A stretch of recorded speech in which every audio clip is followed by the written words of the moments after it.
बिस्मिल्लाहिर्रहमानिर्रहीम अल्लाहुम्मा सल्लि अला सय्यिदिना व मौलाना मुहम्मदिन व बारिक व सल्लिम अलैहि।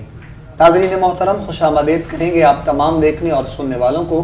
एहसास रमज़ान 7 न्यूज़ की स्क्रीन पे आप लोग देख रहे हैं अपने मेज़बान अबू बकर सुल्तानी के साथ। तमाम देखने वाले सुनने वाले पाकिस्तान में हैं, पाकिस्तान से बाहर आउट ऑफ कंट्री में, अरब अमारात में प्रोग्राम देखते हैं, सुनते हैं, पसंद करते हैं। उन तमाम मोहब्बत करने वालों को सलाम अक़ीदत पेश करते हैं। हमारी आप लोगों से हर रोज़ मुलाकात होती है इफ्तार की मुबारक सातों में, इन घड़ियों में। और प्रोग्राम में हम आप लोग जानते हैं हमारे प्रोग्राम के फॉर्मेट को। हमारी कोशिश है कि हम उन तमाम मौज़ूआत को लेकर आपके सामने पेश किए जाएँ अवामुन्नास में, जिन मौज़ूआत पर लोग परेशान रहते हैं, लोग मसाइल का शिकार रहते हैं। और जहाँ पर बात इन तमाम मौज़ूआत की होती है, उसके साथ साथ प्रोग्राम में और इफ्तार में बात सेहत पर बहुत ज़रूरी होती है। और सेहत पर बात करने के लिए जो शख्सियत हमारे प्रोग्राम का हिस्सा होते हैं, आप सब जानते हैं, मैं मेहमानों की जानिब बढ़ता हूँ। और सबसे पहले वही हमारी शख्सियत जो हमारे प्रोग्राम का मुकम्मल इफ्तार की मुबारक सातों का हिस्सा है, आपसे हमारी गुफ्तगू रहती है। और आज के प्रोग्राम में भी इंशाअल्लाह हमारी आपसे गुफ्तगू रहेगी। इज़्ज़त माब जनाब डॉक्टर मियां मुनव्वर हुसैन साहब प्रोग्राम में आप तशरीफ़ फरमाएं। डॉक्टर साहब को खुशामदीद कहते हैं। अस्सलामु अलैकुम वरहमतुल्लाहि वबरकातुहू। जी वालेकुम अस्सलाम वरहमतुल्लाह। कैसे हैं डॉक्टर साहब? जी शुक्र अल्लाह का। तबीयत शाद? अल्हम्दुलिल्लाह। रमज़ान अच्छा गुज़र बहुत अच्छा। चलिए अल्हम्दुलिल्लाह। अल्लाह रब्बुल इज़्ज़त का एहसान है कि मालिक ने ये ज़िंदगी में सातें अता की हैं और खैर आफ़ियत से माह मुबारक अल्हम्दुलिल्लाह हम सब का भी, यकीनन आप सब का भी जो है वो गुज़र रहा है। उसके साथ साथ नाज़रीन मोहतरम, आज अपने प्रोग्राम में एहसास रमज़ान में नाते रसूल मकबूल सल्लल्लाहु अलैहि वसल्लम के लिए हमने जिस शख्सियत को दावत दी है, सादात घराने के चश्मो चराग़ हैं। और मेरा ज़ाती तौर पे आपसे एक बहुत प्यार और मोहब्बत का हमारा रिश्ता कायम है। और ये मोहब्बतों का सफ़र इस दुआ के साथ, इस यकीन के साथ कि मालिक इस मोहब्बतों के सफ़र को मज़ीद आगे बढ़ाए। सैयद मोहम्मद अज़मत रज़ा शाह साहब बुखारी हमारे आज के मेहमान हैं। शाह साहब क़िबला को भी खुशामदीद और सलाम पेश करते हैं। जज़ाकल्लाह शाह साहब। उनके साथ साथ नाज़रीन मोहतरम, इंतहाई मुशफ़िक़ व मेहरबान शख्सियत, और सियासी और समाजी हवाले से भी बात की जाए तो मुख्तलिफ जो है वो शोबा-ए-जात में आपका नाम नामी है। और हमारे आज के प्रोग्राम में, हमारे आज के नशरियात में आप तशरीफ़ लाए हाफ़िज़ मोहम्मद सलीम साहब, आपको भी खुशामदीद कहते हैं हाफ़िज़ साहब, और आपको भी सलाम पेश करते हैं।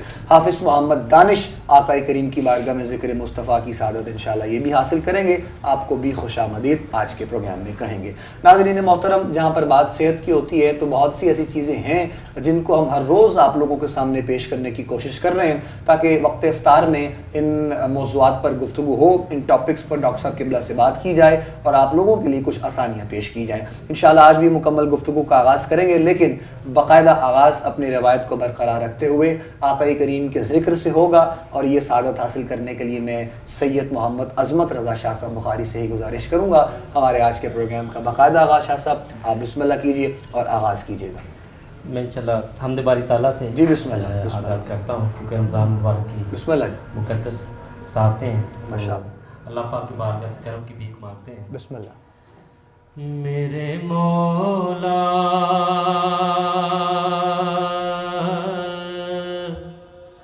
करम हो करम, मेरे मौला करम हो करम, मेरे मौला करम हो करम, मेरे मौला करम हो करम। तुझसे फरियाद करते हैं हम, तुझसे फरियाद करते हैं हम, मेरे मौला करम हो करम, मेरे मौला करम हो करम,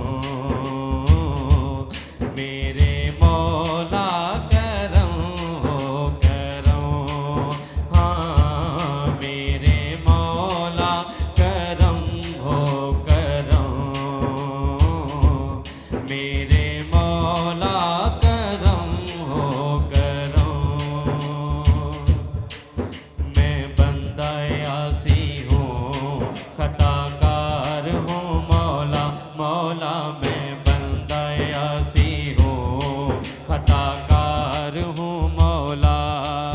लेकिन तेरी रहमत का, लेकिन तेरी तेरी रहमत का तलबगार हूँ मौला, मेरे मौला करम हो करम, मेरे मौला करम हो करम, हाँ मेरे मौला करम हो करम, मेरे मौला करम हो करम। बेकसों को सहारा मिले, डूबतों को किनारा मिले, मौला बेकसों को सहारा मिले, मौला डूबतों को किनारा मिले, सर से तूफान पल में टले, जो तेरा एक इशारा मिले, तो जो कर दे मेहरबानियाँ, तो जो कर दे मेहरबानियाँ, दूर हो जाए हर एक गम, मेरे मौला करम हो करम, मेरे मौला करम हो करम, हाँ मेरे मौला करम हो करम, मेरे मौला करम हो करम। जे वेखा मैं अमला वल्ले कुछ नहीं मेरे पल्ले, जे वेखा मैं अमला वल्ले कुछ नहीं मेरे पल्ले, मौला कुछ नहीं मेरे पल्ले, जे वेखा मैं रहमत तेरी, जे वेखा मैं रहमत तेरी, बल्ले बल्ले बल्ले मेरे मौला करम हो करम, मेरे मौला करम हो करम, हाँ मेरे मौला करम हो करम, मेरे मौला करम हो करम। तुझसे फरियाद करते हैं हम, तुझसे फरियाद करते हैं हम, मेरे मौला करम हो करम, मेरे मौला करम हो करम, मेरे मौला करम हो करम। सुभान अल्लाह जी, माशाअल्लाह। नाज़रीन मोहतरम, ख़ूबसूरत कलाम और अपने रब के हुजूर इल्तिजा करम की पेश कर रहे थे सैयद मोहम्मद अज़मत रज़ा शाह साहब बुखारी। और अशरा रहमत की इन मुबारक सातों में, जहाँ पर रहमत के सशरे में मालिक के कायनात की जानिब से छमाछम रहमत हम सब पर बरसती हुई यकीनन हमें शब व रोज़ दिखाई देती है, और उसी जो है वो लम्हात में, उन्हीं घड़ियों में अपने रब के हुजूर ये इल्तिजा हमने पेश की है। मालिक के कायनात तमाम देखने वालों पर, सुनने वालों पर अपना ख़ास रहम व करम, अपना फ़ज़ल और अपना करम फरमाए। जहाँ कहीं भी उशाक बसते हैं और मुसलमान जहाँ कहीं बस रहे हैं, बिलख़ुसूस हमारे ऐसे मुस्लिम ममालिक और जिनके हालात व वाक़यात बहुत ज़्यादा ऐसे कशीदा हैं और लोग बहुत परेशानी का शिकार, बहुत मसाइल का शिकार हैं, वहाँ पर लोगों को रहने में बहुत मसाइल है, वहाँ पर लोगों का सर्वाइव करना बहुत मुश्किल हो चुका है। हम बिलख़ुसूस अपने उन भाइयों के लिए, उन फैमिलीज़ के लिए, उन बच्चों के लिए, उन देखने वालों के लिए दुआ करते हैं कि अल्लाह करीम उन पर भी अपना करम और अपना फ़ज़ल फ़रमाए।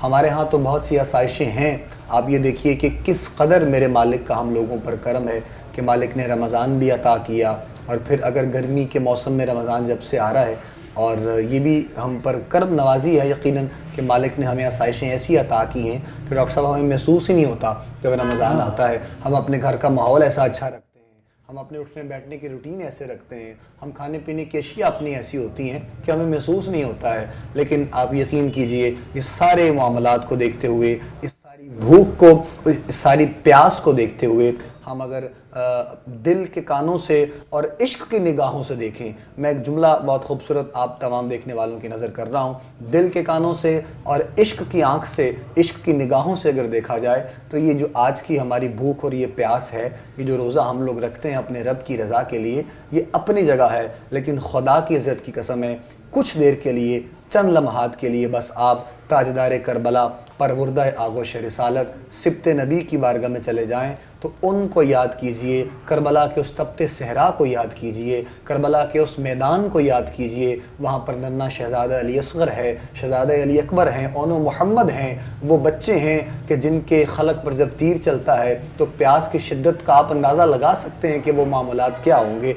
तो ये तो फिर हम लोगों पर अपने रब की कितनी करम नवाजी है कि मालिक ने हमें खूबसूरत दिन, खूबसूरत रातें, ये घड़ियाँ, ये लम्हात अता की हैं। तो जिस कदर अपने रब का शुक्र हम लोग अदा करें, वो कम है कि परवरदिगार ने हमारी ज़िंदगी में हमें माह मुबारक अता किया है। तमाम देखने वाले, सुनने वाले, हमारे साथ जहाँ कहीं भी लोग प्रोग्राम देख रहे होते हैं, सुन रहे होते हैं, मालिक आप सब की भी खैर फरमाए। डॉक्टर साहब की बिला से गुफ्तगू का आगाज़ करते हैं और जहाँ पर हम मुख्तलिफ हर रोज़ मौज़ूआत पर गुफ्तगू करते हैं, मुख्तलिफ टॉपिक्स को लेकर आप लोगों के सामने आते हैं। चूँकि रमज़ान में जब बात होती है सेहत की, तो सेहत तो वैसे ही बहुत ज़रूरी है और मालिक की नेमतों में से एक सबसे बड़ी नेमत आपकी ज़िंदगी में सेहत है। लेकिन जब बात होती है सेहत पर, तो डॉक्टर साहब का यकीनन हमारे दिल में ख़याल किया, डॉक्टर साहब हमारे साथ ही होते हैं अल्हम्दुलिल्लाह, ये डॉक्टर साहब की भी मेहरबानी है। डॉक्टर साहब गुफ्तगू का आगाज़ करेंगे। डॉक्टर साहब, बहुत सी बीमारियाँ जिन पर हम हर रोज़ साथ साथ डिस्कस कर रहे हैं और कोशिश है कि ये अवेयरनेस हमारी नाज़रीन तक, हमारी देखने वालों तक, सुनने वालों तक पहुँच जाए। एक बीमारी डॉक्टर साहब VST, बच्चों के जो दिल में ये सुराख का मामला बहुत ज़्यादा आजकल देखने में आता है, और फिर बच्चे भी वो जो बहुत छोटी उम्र के बच्चे होते हैं, और फिर वो हमने, बल्कि मैं ज़ाती तौर पे 2-3 ऐसी फैमिलीज़ को जानता भी हूँ, उनसे मुलाकात भी हुई है। ज़ाहिर है जब बच्चे वैसे ही प्यार वाले होते हैं और औलाद होती है अपने माँ बाप के लिए, जब ऐसा कोई मामला बन जाता है तो वो फिर जो लगाव हमने देखा है पेरेंट्स का अपने बच्चों के साथ, फैमिली का उन बच्चों के साथ, तो वो फिर उसके बाद अब ये डॉक्टर साहब से जानने की कोशिश करते हैं कि ज़िंदगी मौत तो यकीन रब के हाथ में है, लेकिन मेडिकली तौर पे ये सारा इलाज किस हद तक होता है, और मेडिकल हमारी इसमें क्या कहती है कि इस मामले में जो VST, ये जो एक बीमारी जो है वो आन पहुंची है, इसके लिए किस हद तक जो है वो हम अपने बच्चों को बचा सकते हैं और बचा किस तरह सकते हैं, ये भी डॉक्टर साहब इंशाल्लाह बताएंगे। बिस्मिल्लाह डॉक्टर साहब। जी बड़ी मेहरबानी अबू बकर साहब, शुक्रिया। ये बेसिकली हर अमल का रद्द अमल होता है और हर काम का, अच्छे काम की जज़ा है, अच्छा है, और बुरे का बुरा रिज़ल्ट मिलता है। लेकिन जैसे हम अपनी ज़िंदगी अगर बेतरतीब गुजारते हैं तो हमें शुगर की प्रॉब्लम हो जाती है, हमें ब्लड प्रेशर की प्रॉब्लम हो जाती है। ये सारी हमारी गलती होती है। ठीक है। यानी हमारा गुजरा हुआ वक़्त हमने अच्छा नहीं गुजारा, परहेज़ के तरीके से नहीं गुजारा, मेडिकल तरीके से नहीं गुजारा, सेहत के अफजाने सेहत के असूलों के मुताबिक नहीं गुजारा, तो हमें फिर ये प्रॉब्लम आती है। ये जो VST है ना, VST इसको वेंट्रिकल सेप्टिकल डिफेक्ट कहते हैं, और इसमें एक ASD भी होता है, आर्टिकल सेप्टिकल डिफेक्ट, और इसमें एक TFT भी होता है, TFT भी होता है। ये वो बीमारियां हैं जो जिसमें जिसको ये बीमारी होती है उसका कसूर कोई नहीं होता। यानी ये ऐसी सज़ा जिसकी आप गलती नहीं है आपकी, और आप सज़ा, आपको ये सज़ा हो। ये बीमारी बच्चा पैदाइशी लेकर पैदा होता है, बीमारी के साथ पैदा होता है, और इसका जो सारा कह रहे हैं 75% जो है ना, वो बच्चे की वालदा का, उसमें कह सकते हैं कि वो उसका कसूर होता है, और उसमें 25% उसके वालिद का भी कसूर होता है। होता ये है कि बच्चे की जब बच्चे का प्रोग्रेस हो रही होती है, बच्चा अपने माँ के पेट में परवरिश पा रहा होता है, ग्रोथ हो रही होती है, उस वक़्त हमें 4 चीज़ों का बहुत ज़रूरी है ख्याल रखना। एक, आपकी एनवायरनमेंट कैसी है, माहौल कैसा है। दूसरा, आपकी खुराक कैसी है। तीसरा, आपका डॉक्टर कैसा है। और चौथा, बच्चे का बाप जो है वो बच्चे के होने वाले बच्चे का जो बाप है वो होने वाले बच्चे की माँ को किस तरह ट्रीट कर रहा है। ठीक है। ये बीमारी इन 4 चीज़ों के ऊपर डिपेंड करती है।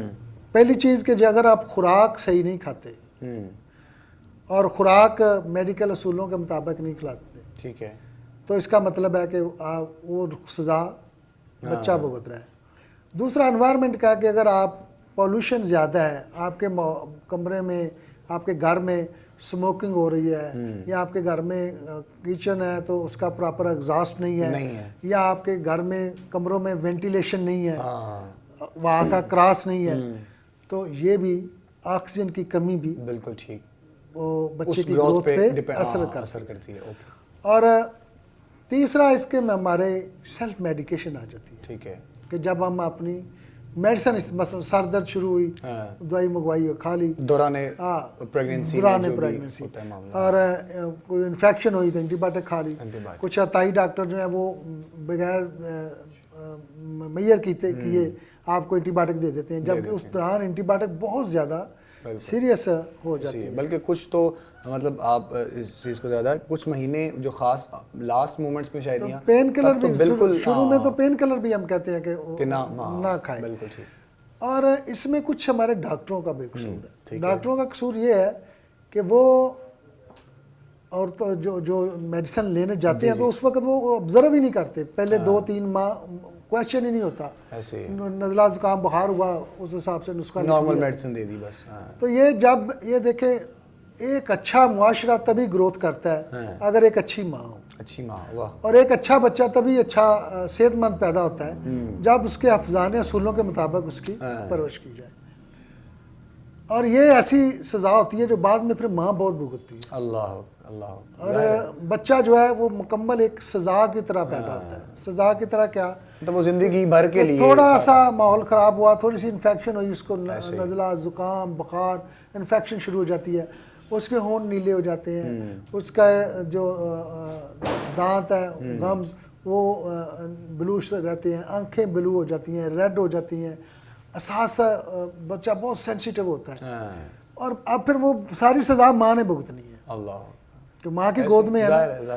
तो ये एक बहुत बड़ी जो है ना मिसमैनेज है हमारे मुल्क में। मेजॉरिटी जो है ना ये हमारे गरीब मुल्कों में, हमारे जो आम ममालिक है ना वहाँ ये नहीं है बीमारी, लेकिन हमारे मुल्क में ये बहुत ज़्यादा है। तो मेरी दरख्वास्त है उन हजरात से जो जिनको औलाद की ख्वाहिश होती है, उसके औलाद की ख्वाहिश के साथ हम नेक औलाद और सेहतमंद औलाद की भी दुआ करें, और फिर सिर्फ दुआ ना करें। आप देखें एक बच्ची के पाँव के नीचे जन्नत अल्लाह ने रख देनी है बच्चे की सूरत में जब वो बच्चा पैदा करेगा, लेकिन उससे पहले उसने कितना मुश्किल प्रोसेस गुजारना है। उस प्रोसेस में उसके मियाँ को भी पूरी जो है ना इंस्ट्रक्शन होनी चाहिए कि वो एहसास करे उसका, घर वालों को भी पूरा माहौल देना चाहिए कि एहसास करें, और सेल्फ मेडिकेशन से बहुत अवॉइड करें, अपने आप कोई मेडिसिन इस्तेमाल ना करें, ना कीजिए। बिल्कुल। और इसका बेहतरीन ट्रीटमेंट है अगर अर्ली जब बच्चा पैदा हो जाता है। कुछ लोगों को तो सिम्टम की समझ नहीं लगती, 2-4 माह के बाद पता चलता है। कुछ लोगों को बच्चों को फौरी तौर पर पता चल जाता है, जो जिनका ज़्यादा सीरियस होता है। तो जिनका ज़्यादा सीरियस होता है उनको तो वो सर्जरी की तरफ ही रिकमेंड करते हैं, डॉक्टर्स करते हैं। लेकिन जिनका थोड़ा सा सिम्टम कम होती हैं उनका होम्योपैथी बड़ा अच्छा ट्रीटमेंट है। वो होम्योपैथी ट्रीटमेंट को इस्तेमाल करें। हमारा यहाँ कोई भी कंपटीशन नहीं है कि होम्योपैथी है एलोपैथी है, हमारा होना चाहिए कि मरीज़ जो है वो कैसे सर्वाइव करे। तो ये बहुत ज़रूरी है कि प्रेग्नेंट औरत अपनी खुराक का बहुत ज़रूरी है ख्याल रखे, अपने माहौल का, उसे ऑक्सीजन चाहिए, फ्रेश एयर का ख्याल रखे, अपने कमरे को वेंटिलेशन रखे कि उसकी वहाँ क्रॉस हो, और जो उसके रहने वाले उसके साथ अगर वो जॉइंट फैमिली रह रही है तो उसकी सास है, उसका ससुर है, उन पे भी ये जिम्मेदारी बनती है कि वो आने वाले मेहमान का एक प्रॉपर ख्याल करें। आज की तरफ अगर आ जाएं तो इसके दो ही है, या तो सर्जरी है या मेडिसिन है। और ये देखें कि एक बच्चा जो अभी पैदा हुआ है, जो 1 माह का है, 2 माह का है, उसका कोई कसूर नहीं है, उसने कोई गलती नहीं की, लेकिन इतनी बड़ी वो बीमारी लेकर पेरेंट्स की तरफ से वो लेकर पैदा हुआ ऐसे ही है। तो खुदारा उन बच्चों पे बिल्कुल ठीक। रहम करे और कोशिश करें कि नेचुरल और हेल्दी फूड लें और सेल्फ मेडिकेशन से परहेज़ करें। ये बहुत ख़ास एक तवज्जो डॉक्टर साहब किबला ने दिलवाई है, और ये कोई मतलब ऐसी बात नहीं है, ये बहुत ज़्यादा आजकल अमूमन जो है वो देखने में ही आता है कि हमारे घर की ख़वातीन जो कुछ ऐसी हैं, जो हमारी माएँ बहनें बेटियाँ अपनी इस प्रेगनेंसी के दौरान में या बच्चे की पैदाइश के दौरान में इन सब चीज़ों को बहुत लाइट लेती हैं, बहुत हल्का ले लेती हैं, कभी कभी ऐसा होता है। तो उस दौरान में बहुत से केसेस हमारी आंखों के सामने ऐसे हुए हैं, और घर वाले भी कहते हैं, जो रहने वाले हैं, या शौहर का ऐसी अटैचमेंट अपनी बेगम के साथ नहीं होती है, वो भी कहता है कि ठीक है, मतलब बच्चों को सब ने, ये जुमला एक मैं कहने लगा हूँ, ये बड़ा आम सा जुमला हर घर में सुनने में आता है कि ठीक है फ़लाँ ने भी बच्चे को जन्म दिया था, तुमको नई जन्म तो नहीं दे रही हैं। लेकिन ये डॉक्टर साहब ने जो एक बात कही है, इसमें कोई शक नहीं है, एक आने वाली नई ज़िंदगी में जो वो बच्चा है या बच्ची है, जो भी मालिक की जानिब से है, उसकी जब ग्रोथ है, जब उसकी एक क्रिएशन है सारे मामलात में, वो एक कुदरत का निज़ाम है। उसके लिए डॉक्टर साहब ने कहा है कि ज़ाहिर वेंटिलेशन चाहिए, ऑक्सीजन चाहिए, हेल्दी फूड चाहिए।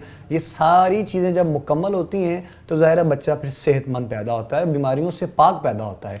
तो ये छोटी छोटी बीमारियाँ, और ये सारी जो एनवायरनमेंट है ना, ये सारे घर वालों की जिम्मेदारी होती है, सिर्फ उसकी जिम्मेदारी औरत की नहीं है, औरत की जिम्मेदारी बिल्कुल ऐसे ही है। जब वो औलाद हो जाती है तब तो खैर से पकड़ने के लिए कि फिर सब आ जाते हैं, अपने घर वाले भी आ जाते हैं, बाहर वाले भी आ जाते हैं कि अल्लाह ने बेटा दिए, बेटी दी है, लेकिन वो जो क़ुर्ब से गुजर रही होती है वालिदा, वो वही जानती है। ऐसे नहीं परवरदिगार ने माँ के कदमों में जन्नत रख दी, ये एक बड़ा मकाम, बड़ी बुलंदी होती है। तो इस सारे मामलात के पीछे एक पूरी फैमिली का हाथ होता है। इसलिए खुदारा आप लोग इन सब चीज़ों से बचें जितना हो सके, ताकि वो आने वाले जो बच्चे हैं जिनकी पैदाइश हो रही है वो सेहतमंद पैदा हो सकें। अल्लाह करीम आप सब पर भी करम अपना फजल फरमाए।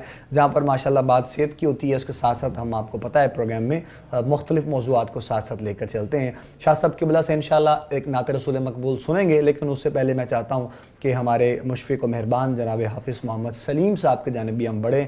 सियासी हवाले से बात आए, समाजी हवाले से बात आए, या कारोबारी एतबार से बात आए, तो हाफ़िज़ साहब माशाल्लाह अपना किरदार अदा करते हुए हमें माशरे में नज़र आते हैं। और आज पहली मरतबा हमारे प्रोग्राम में। हाफ़िज़ साहब, सबसे पहले तो आप बताइए कि रमज़ान शरीफ कैसा गुजर रहा है? जी अल्हम्दुलिल्लाह जी, माशाल्लाह अच्छा गुजर रहा है रमज़ान शरीफ। तो ख़ास कोई रूटीन रमज़ान में आपकी मतलब है अपनी, या फिर नॉर्मली तौर पर घर के साथ फैमिली को टाइम देना, थोड़ा सा ये अगर बताएं तो। बस ये पहले ऑफिस है, ठीक है, और उसके बाद जो है वो दूसरे प्रोग्राम है, अफ्तारी के बाद बस ठीक है, फिर घर वालों के साथ कुछ। अच्छा, शाह आजकल साहब तो माशाल्लाह जी हमारे साथ ही हैं। शाह साहब आपके साथ हैं, शाह साहब हमारे साथ, शाह साहब सबके साथ हैं। जी जी, ये एक मोहब्बत है शाह साहब से। तो मैं चाह रहा हूँ शाह साहब से हम मदीना पाक के हवाले से कलाम सुने, जो कि बहुत से शाख जा रहे हैं माशाल्लाह। मुझे जी अभी डॉक्टर साहब से मुझे आया कि बात मेरे जी जी, बिस्मिल्लाह बिस्मिल्लाह, कि अल्लाह पाक कुरान पाक में फरमा रहा है कि वस्तईनु बिस्सब्री वस्सलाह, अल्लाहु अकबर, वस्तईनु बिस्सब्री वस्सलाह। जो सब्र है ना, उस पे बात थोड़ी सी हो सकती है डॉक्टर साहब के जो गुफ्तगू फरमाई आपने। नाज़रीन एक वक्फा लेंगे यहाँ पे, ब्रेक के बाद इंशाल्लाह आपसे मुलाकात करते हैं। एहसास रमज़ान देखते रहिए, हमारे साथ रहिएगा। खुशामदीद कहेंगे नाज़रीन मोहतरम आप तमाम देखने और सुनने वालों को एक मरतबा फिर। आज के प्रोग्राम में हाफ़िज़ मोहम्मद सलीम साहब से हमारी गुफ्तगू जारी थी, और सब्र के हवाले से हाफ़िज़ साहब किबला आप कुछ बयान कर रहे थे। मैं चाहूँगा कि आप अपना हिस्सा हमारी इस नशरियात में, फिर उसके बाद इंशाल्लाह हम मज़ीद आगे भी बढ़ते हैं। बिस्मिल्लाह, वहीं से कंटिन्यू कीजिएगा। कि वस्तईनु बिस्सब्री वस्सलाह अल्लाह पाक ने कुरान पाक में फरमा दिया, तो उसमें सब्र की जो है वो बात करते हैं कि सब्र जो है वो माँ से ज़्यादा सब्र किसी के पास नहीं है। और अल्लाह पाक ने कदमों में जन्नत भी इसी वजह से रखी कि वो सब्र की वजह से, सब्र की, सुभान अल्लाह। तो नमाज तो है ही है, आगे आगे सब्र, तो सब्र जो सबसे ज़्यादा सब्र पाया जाता है वो माँ में पाया जाता है। क्या बात, क्या बात। जितना भी सब्र हो वो माँ में ज़्यादा, सबसे ज़्यादा सब्र माँ में है। तो मैं कह रहा था कि भाई एक शायर ने क्या खूब फरमाया कि गोद माँ दी ये दरसगाह पहली, इथों जिंदगी दा नस्बुल ऐन बन रहा है, इथों दाता ख्वाजा फरीद बन के, क्या बात, दुखी दिलां दे वास्ते चैन बनदा है। सुभान अल्लाह, सुभान अल्लाह। शर्मो हया दी माँ जे होवे पैकर, फिर पुत्र भी गौसे सकलैन बनदा है। वो माँ जो वो माँ गौसे सकलैन, क्या बात है। तो वो माँ थी कि आपके वालिद माजिद हज़रत मूसा अकरम, आप एक सेब खा लिया और वो उसके पीछे चले गए, और वो फिर सेब की माफ़ी तलब करते रहे, और वो तलब करते करते फिर आपकी वालदा का इंतखाब हुआ अल्लाह। और 2 सैयद ख़ानदान मिले, तो फिर वो माँ आई। क्या बात, ठीक है जी। तो फिर वो इतना तकवा और परहेजगारी क्या और सब्र। सबर, वाह हाँ वाह। जी। जब माएँ ऐसी हों तो फिर बेटे गौस सकलैन बनते हैं। सुभान अल्लाह, क्या तो फिर वो गौसे सकलैन बन गए, वाह वाह वाह। सैयदा खातून जन्नत। आगे हाय शायर ने फरमाया कि सैयदा खातून जन्नत जे माँ होवे ताहर, फिर लाल भी सखी हुसैन। हुसैन बन दें, क्या तो फिर ये बात। तलकीन है डॉक्टर साहब के, मुझे छेड़ दिया डॉक्टर साहब जी, ने, बिस्मिल्लाह। कि तलकीन यही है कि बस एक तो सबसे पहले हमें वो माँ वाला हाँ, किरदार अपने अंदर, किरदार अपने अंदर क्या बात। पैदा करना होगा। क्या बात। और सबसे बड़ी चीज़ कि जहाँ मेडिसिन लेते हैं ना डॉक्टर साहब, वहाँ पे अगर दुरूद व सलाम की कसरत कर लें। सुभान अल्लाह। जो छोटी छोटी आपने अभी फरमाया कि भाई वो मेडिसिन लेते हैं सर दर्द की, तो सर दर्द का दम भी तो है ना। ऐसे ही ऐसे ही। तो अलहम शरीफ पढ़ेंगे तो रूहानी, उसमें हाँ, रूहानी इलाज पे आ जाएं इलाज आप। पे आ जाएं। और सबसे बड़ी चीज़ कि हमें ये पता होना चाहिए कि हम घर में वाशरूम बना रहे हैं तो उसमें जाने की कोई दुआ भी तलकीन फरमाई दुआ है। भी, क्या बात। ठीक है जी। तो इसलिए ही फरमाई है कि वाशरूम में जाते हैं तो उधर भी कुछ ना कुछ हाँ, है और परेशानी बन सकती है। ऐसे ही। और अक्सर औकात ऐसा होता है कि हमारे जो लेडीज़ हैं, हमारी जो बच्ची हैं, ख़वातीन हैं, तो उनमें ये पाया जाता है कि वो ना, उनको इस्लाम के बारे में तो मालूमात पूरी सी होती हैं और दूसरी मालूमात काफ़ी ज़्यादा ऐसे ही होती हैं। ऐसे ही। तो हमारी अपनी दीन की तरफ गफलत अगर है ना रग़बत जी। हो जाए, हमारी अपनी गफलत है कि हम कुरान से जहाँ पर दूर जब बंदा होता है तो फिर साहिब कुरान से भी दूर होता है। तो ये सारी चीज़ें, ये बैठने का जो मकसद है, हाफिज़ साहब किबला, शाह साहब किबला, डॉक्टर साहब जो फरमा रहे हैं, ये सारी चीज़ें ऐसी हैं कि शायद हमारी कोई एक जुमला, कोई एक ऐसी बात देखने वालों के, सुनने वालों तक पहुँच जाए। हमारे भी बैठने का मकसद जो है ये मैं आपकी बात, उनकी बात को मैं आगे करता हूँ। ये उन्होंने बड़ी खूबसूरत बात की है कि अगर आप एक माँ परहेजगार हो तो फिर सुभान अल्लाह। मेडिकल साइंस, इन्होंने बड़ी खूबसूरत बात की थी। मेडिकल साइंस में एक चीज़ ऐसी आती है कि जब हम किसी के मुतल्लक बुरा सोचते हैं ना, या किसी को अफसर बुरा कहते हैं, तो हमारी बॉडी फ़ौरन एक केमिकल रिलीज़ करती है जो हमारी बॉडी की वाइटल फोर्स को खाना शुरू कर देता है। यानी हमारे वाइट सेल, अबू बकर साहब, कम होने शुरू हो जाते हैं और हम कमज़ोर होना शुरू हो जाते हैं। और जब हम किसी के मुतल्लक अच्छी चीज़ सोचते हैं, अच्छा ख्याल करते हैं, तो हमारे बॉडी के फ़ौरन एक दिमाग फिर फ़ौरन वो केमिकल रिलीज़ करता है जो हमारी बॉडी के वाइट सेल को बढ़ाने लगता है।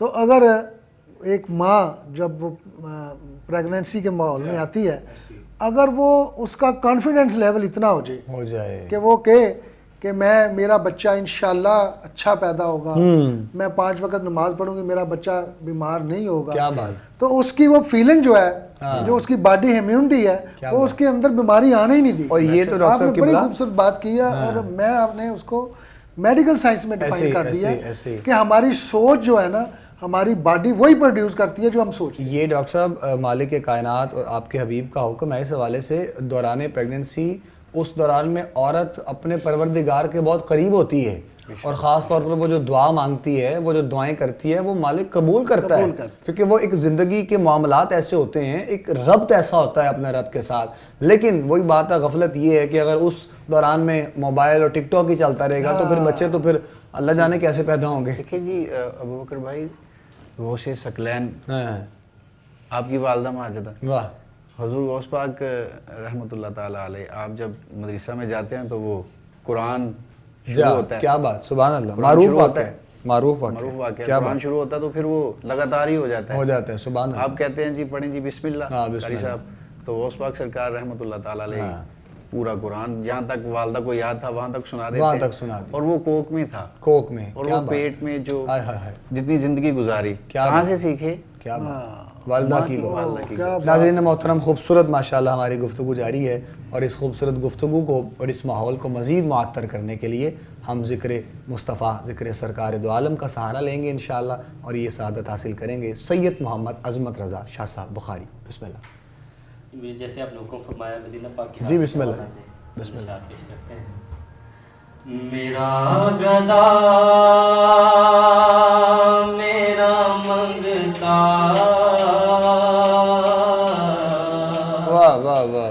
मेरा गुलाम आए, मेरा गदा मेरा मुर्दा, मेरा गुलाम आए, मेरा गदा मेरा मंगता, मेरा गुलाम आए। खुदा करे कभी तैबा से ये पैगाम आए, खुदा करे कभी तैबा से ये पैगाम आए, मेरा गदा मेरा मंगता, मेरा गुलाम आए। गुलाम ज़हरा हूँ मैं तो, अली का नौकर हूँ। गुलाम ज़हरा हूँ मैं तो, अली का नौकर हूँ। गुलाम ज़हरा हूँ मैं, अली का नौकर, गुलाम ज़हरा हूँ मैं, अली का नौकर हूँ मैं। मेरा यही तो पाँच है मकसूद कायनात, मेरा यही तो पाँच है मकसूद कायनात। खैरुल निसा हुसैन व हसन मुस्तफा अली, अली का नौकर हूँ मैं, गुलाम ज़हरा हूँ मैं, अली का नौकर हूँ मैं, गुलाम ज़हरा हूँ मैं। गुलाम ज़हरा हूँ मैं तो, अली का नौकर हूँ। गुलाम ज़हरा हूँ मैं, अली का नौकर हूँ मैं, गुलाम ज़हरा हूँ मैं, अली का नौकर हूँ मैं। इस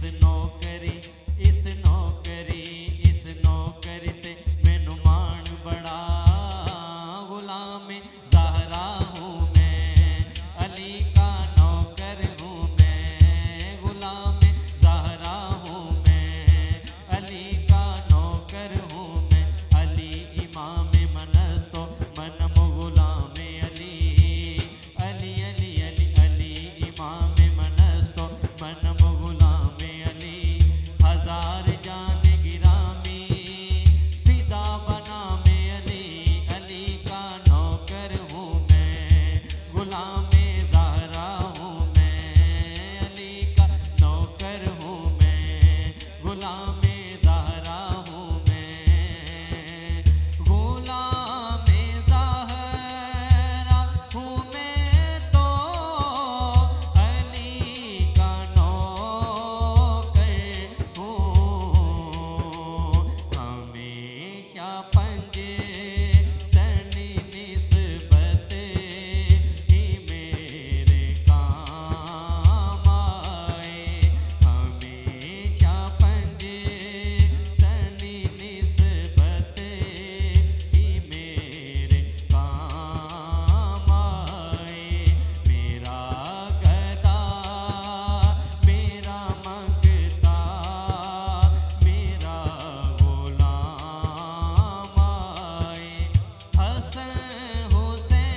क्या बात है शाह साहब किबला, क्या खूबसूरत कलाम आपने पेश किया है। और इससे बढ़कर और क्या हमारे लिए खुशकिस्मती हो सकती है कि इस कलाम पाक में आले मोहम्मद का वास्ता हमने जो पेश किया है। मालिक कायनात हम सब के लिए आसानियाँ पैदा फरमाए। और पिछले साल तो शाह साहब आप नहीं हमारे साथ जा सके, वादा करके अब मैं आपसे बराह रास्त ये जो है वो ऐलान कर दें कि आप हमारे साथ करबला मौला जाएंगे इंशाल्लाह। ठीक है जी, इंशाल्लाह इस साल अल्लाह करीम ने चाहा तो इंशाल्लाह। और हमारी तो तैयारी अभी रमज़ान शरीफ में भी आपके सामने थी भी है भी, लेकिन चूँकि रमज़ान में कुछ नशरियात के हवाले से प्रोग्राम्स में मसरूफ़ियात होती है। और बात असल हकीकत जो है वो हरम काबा हो, वो मदीना पाक हो, वो दर हुसैन हो, वो नजफ़ हो, वो बगदाद हो, बात सिर्फ़ हाज़िरी की, बुलावे की और मंजूरी की है। जब वहाँ से कर्म होते हैं तो यकीनन इंसान की ज़िंदगी में बदलाव आता है और फिर अंदाज़ा भी नहीं होता कि कहाँ कहाँ से करम नवाजियाँ हुई हैं। ये मोहब्बतों का सफ़र जारी व सारी है जी। हमारे साथ डॉक्टर साहब किबला भी मौजूद हैं। गुफ्तगू बड़ी मज़े की माशाल्लाह हमारी जारी है। तो मैं डॉक्टर साहब से चाहूँगा कि ये भी हमारी देखने वाली उन तमाम बहनों से, बेटियों से, उन ख़वातीन से गुजारिश की जाए, स्पेशली अनमैरिड से भी, मतलब शादी के बाद तो ज़िंदगी चलें बदल जाती है, चीज़ें कुछ हो जाती हैं ऐसी, तो उनसे अभी से ज़ाहिर है जब उन्होंने किसी अपने सारे मामलात को देखते हुए एक नए घर जाना है, किसी हमारी बहन ने, किसी बेटी ने, तो चीज़ें बहुत ज़्यादा चेंज होती हैं। तो हमारी उन ख़वातीन के लिए, उन बहनों के लिए, उन बच्चियों के लिए भी आप गुजारिश करें कि उनको भी चाहिए पहले से ही अपनी सेहत का ख्याल, अपनी हेल्थी फूड का, अपने रूटीन का, और जहाँ पर फास्ट फूड है वहाँ पर ज़ाहिर है देसी का जो एक तासीर है या देसी खाने की या उसकी जो एक जो है वो पोटेंशियल है वो तो फास्ट में हमें नज़र नहीं आती।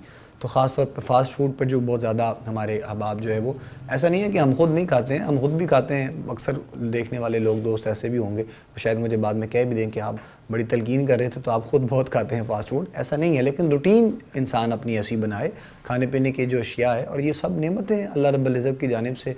लेकिन घर की रोटी हो, घर का आटा हो डॉक्टर साहब किबला, उससे बड़ी तो फिर नेमत को बात नहीं कोई और। जब बीमार होते हैं ना, ख़ासकर प्रेगनेंसी के दौरान, जी जी जी, या पहले, तो इशू सारा सर्कल का ही होता है, सर्कल का जो होता है, ठीक। महाना सर्कल होता है बच्चियों का। और जब सर्कल ख़राब होता है तो उनका HP लेवल लो हो जाता है। बिल्कुल ठीक।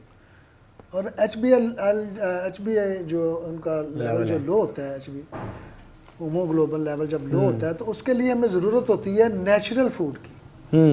हम उस सूरत में उनको मल्टीविटामिन लगा देते हैं। ठीक है। गैर ज़रूरी दवाई, चाहे वो जितनी मर्जी अच्छी हो, चाहे वो जितनी मर्जी ताकतवर हो, आपने जब भी वो इस्तेमाल करनी है वो गैर ज़रूरी है, उनको गैर ज़रूरी इस्तेमाल मत करें।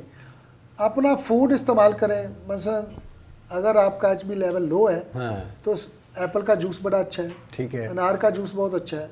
ओके। और जब प्रेगनेंसी में आप आ जाते हैं तो उस वक्त भी आप ये जितनी भी आपकी, मैं तनकीद नहीं कर रहा, लेकिन ये इंटरनेशनल सर्वे बता रहा हूँ कि पाकिस्तानी जितनी भी गायनी की डॉक्टर हैं ना, वो 70% जो है ना वो गलत नुस्खे ट्रीट करती हैं, देती हैं, फौरी अदवायात पे हमारी बच्चियों को लगा देते हैं, तो फिर वो सजेरियन ही होता है। ऐसे जब आप अदवायात इस्तेमाल करेंगे, चाहे किसी जाविये की भी करें, चाहे आप बच्चा हेल्दी पैदा करने के लिए भी आप दवाइयाँ इस्तेमाल करते हैं, तो क्यों करते हैं भाई? क्यों करते? कोई ज़रूरत नहीं है। हमारे पास नेचुरल फूड जो है उसको लें, हल्की फुल्की एक्सरसाइज करें, हल्का फुल्का ये तो वॉक करें। बहुत आम हो गया है और अब जो आपने बताया। हाँ, ये जब हम बेसिकली हम मसीहों पे डिपेंड करते हैं ना, हम अपनी डॉक्टर पे ही सारा कुछ डिपेंड करते हैं। ऐसे ही। तो डॉक्टर आहिस्ता आहिस्ता आपको पूरे 9 माह आपको कहता है कि नॉर्मल, और एंड पे वो सिजेरियन कर देते हैं। ऑपरेशन होता क्या है कि हम हमारे जो मसल्स हैं वो हार्ड हो जाते हैं, उनमें लचक खत्म हो जाती है जब हम मसनूई विटामिन लेते हैं। ये याद रखें, नेचुरल फूड लें, कोई आपकी बॉडी प्रोड्यूस करती है सारे विटामिन। ये हमें बुढ़ापे में जाकर 40 के बाद जाकर जरूरत पड़ती है मल्टीविटामिन की। जवानी में और प्रेगनेंसी के दौरान कोई ज़रूरत नहीं पड़ती। 100 में से कोई एक आध पेशेंट होगा जिसकी ज़रूरत होती है, अदरवाइज ज़रूरत नहीं होती। ये मैं बहुत बड़ी बात नहीं कर रहा, ये रिसर्च आप अब तो आप सारे लोग पढ़े लिखे हो, गूगल सर्च करो कि कब ज़रूरत है। बिल्कुल ठीक। तो ये गैर ज़रूरी जब आप विटामिन इस्तेमाल करते हैं तो वही सिजेरियन करवाते हैं। तो कोशिश करें कि जितना नेचुरल फूड लेंगे, जितना हेल्दी फूड लेंगे, जितने जूसेस पिएंगे, जितने फल खाएंगे, जितना फास्ट फूड कम लेंगे, उतना ही ज़्यादा अच्छा आप ग्रोम करेंगे। और जितना नेचर के करीब रहेंगे उतनी ही एक खूबसूरत औलाद पैदा करेंगे। और हमारे ये मौलाना ने इतना खूबसूरत बताया कि अगर आप 5 वक्त नमाज पढ़ें तो ये बेहतरीन एक्सरसाइज है। अगर आप कुरान पाक को तर्जमे के साथ पढ़ें, क्या बात, तो आपको उसमें बहुत सारी रहनुमाई मिलती है। शैतानी कुफ्तें जो है ना आपके ज़हन से निकल जाती हैं। इसमें एक और चीज़ ऐड कर लेते हैं कि कभी जौ की मोटी रोटी तो कभी खजूर पानी। ये नेचुरल फूड उसी में आ जाता है ना। कभी जौ की मोटी रोटी, कभी खजूर पानी। गहराई से करेंगे, कभी खजूर पानी, तेरा ऐसा सादा खाना मदनी मदीने वाले। क्या जब सुन्नत पे चल पड़ेंगे, क्या बात, सरकार की सुन्नत पे चल पड़ेंगे तो फिर साइंस जो है, मेडिकल जो है, देखें डॉक्टर साहब बैठे हैं किबला, इस चीज़ को ये भी तस्लीम करते हैं कि साइंस और मेडिकल जिन चीज़ों को आज मान रही है, सरकार दो आलम सल्लल्लाहु अलैहि वसल्लम ने उन चीज़ों का पहले बता दिया सारी चीज़ें। तो ये तो वक्त की बातें हैं कि जिनको आज घुटने टेकने पड़े हैं, आका दो जहां है, तो इन सब चीज़ों की बिशारत दे दी, सबके बारे में बता दिया। कि नबी पाक सल्लल्लाहु अलैहि वसल्लम ने फरमाया कि बैक बाइटिंग ना करो। किसी की बैक बाइटिंग करने का मतलब है मुर्दा भाई का गोश्त खा। अल्लाह। और जब हम बुरा सोचते हैं, जो मैंने पहले कहा, तो आप में के जब वाइट सेल कम होते हैं ना, तो आप मुर्दा गोश्त खाकर देख लें, वो वही काम कर रहे होते हैं जो आप।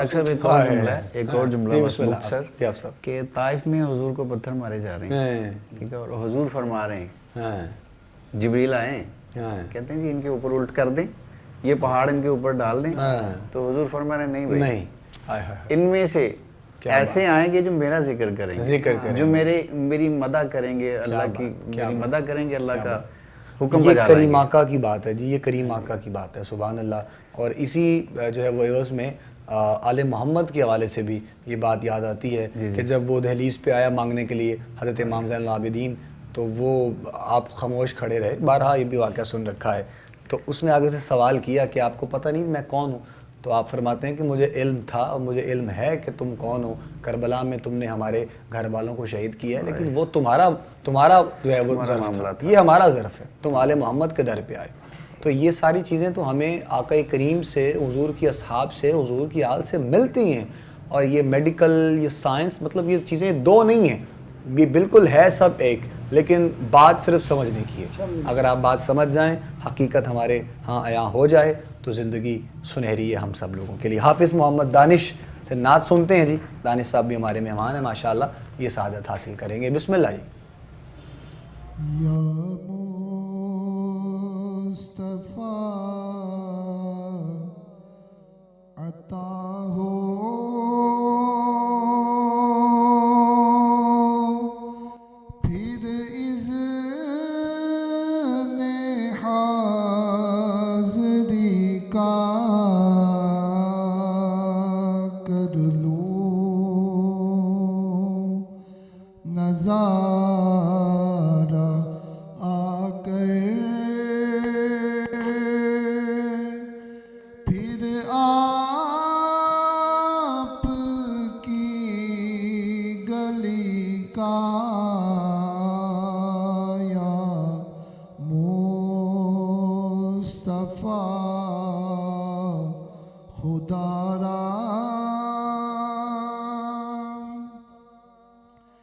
एक बार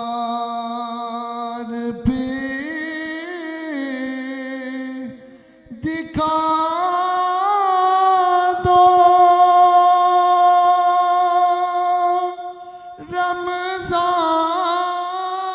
रमजान में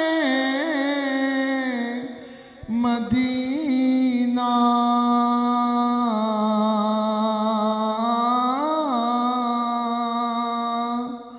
एक बार फिर दिखा दो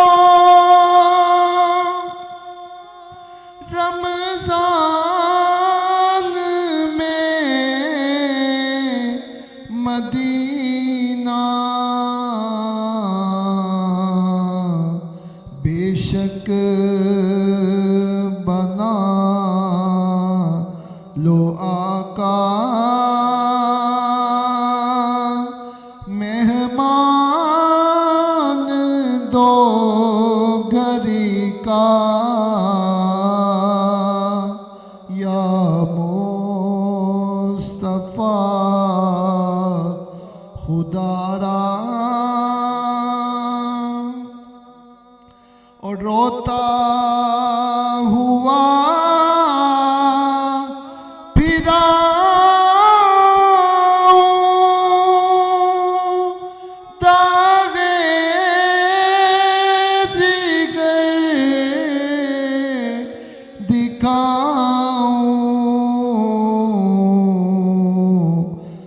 अफसाना भी सुनाऊं मैं अपनी बेकसी का या मुस्तफा खुदारा। सूरत कलाम हाफिज़ मोहम्मद दानिश पेश कर रहे थे और पुराना कलाम है और बारहा सुनने वाला कलाम है। कुछ कलाम, कुछ ज़िक्र ऐसा होता है कि जिनकी कुछ अटैचमेंट ऐसी होती है। तो ये रमज़ान शरीफ के हवाले से 8 साल पहले मुझे याद है कि जब हम नशरियात बिल्कुल जो है वो रमज़ान की ऐसे करते थे, तो अब चूँकि रमज़ान की नशरियात भी थोड़ी सी एडवांस हो गई है, हर टीवी चैनल पे अपने अपने अंदाज़ में हर बंदा जो है वो कर रहा है। तो खैर हम तो आज भी इस मोहब्बत के साथ हैं जो हम शुरू से करते आ रहे हैं, क्योंकि जब तक आपको उसका लुत्फ़ नहीं आता है, जो रूहानियत आपके अंदर नहीं आएगी, तो आप लोगों तक डिलीवर कर ही नहीं सकते वो सारी चीज़ें, वो सारी बातें। तो बात मदीना पाक की माशाल्लाह हो रही खूबसूरत। रात भी एक जगह हमारे दोस्त जो है वो हम बैठे थे, तो वो मदीना पाक जाने की तैयारी कर रहे थे। तो उन्होंने मुझे कहा कि हाफ़िज़ साहब आप भी तैयारी करें, आपकी भी टिकट करवा लेते हैं। तो वो ये नशरियात हमारे आ जाती है, चूँकि हमने ड्यूटी करनी है डॉक्टर साहब, तो फिर इंशाल्लाह, लेकिन डॉक्टर साहब किबला हमारे साथ होंगे इंशाल्लाह। ज़्यादा काम है आपसे। ये जो है ज़्यादा काम। तो अल्लाह करीम हमारी इस पूरी टीम की इस काविश को जी अपनी बारगाह में कबूल फ़रमाए। प्रोग्राम का वक्त हमारे अख्ताम की जानिब है और आज की जो मुकम्मल गुफ्तगू की गई, इस यकीन से इंशाल्लाह हम आप लोगों से इजाज़त लेंगे कि अल्लाह करीम तौफ़ीक़ अमल अता फ़रमाए। डॉक्टर मियाँ मुनव्वर हुसैन साहब हमारे साथ होते हैं हर रोज़, और आज भी माशाल्लाह आपने जो गुफ्तगू की, अल्लाह करीम उस पर भी हमारे देखने वालों को अमल करने की तौफ़ीक़ अता फ़रमाए। डॉक्टर साहब बहुत शुक्रिया आपकी तशरीफ़ आवरी का, और ज़िक्र मुस्तफ़ा से हमारे पूरे माहौल को मुअत्तर किया माशाल्लाह सैयद मोहम्मद अज़मत रज़ा शाह साहब बुखारी ने। शाह साहब किबला की आमद का भी बहुत शुक्रिया। हाफ़िज़ मोहम्मद सलीम साहब ने इंतहाई मुख्तसर वक्त में अपने खूबसूरत जुमले आप लोगों तक पहुँचाए। हाफ़िज़ साहब आपका भी बहुत शुक्रिया। हाफ़िज़ मोहम्मद दानिश ने भी नात रसूल मकबूल की सादत हासिल की। परवरदिगार आलम आप सब की इस काविश को अपनी अजीम बारगाह में, मुक़द्दस बारगाह में कबूल फ़रमाए। ज़िंदगी ने साथ दिया तो इंशाअल्लाह आपसे मुलाकात हमारी इफ्तार की मुबारक सातों में रहेगी। हमारी पूरी टीम को एहसास रमज़ान की और अपने मेज़बान अबू बकर सुल्तानी को इजाज़त दीजिए। अस्सलामु अलैकुम व रहमतुल्लाहि व बरकातुहू।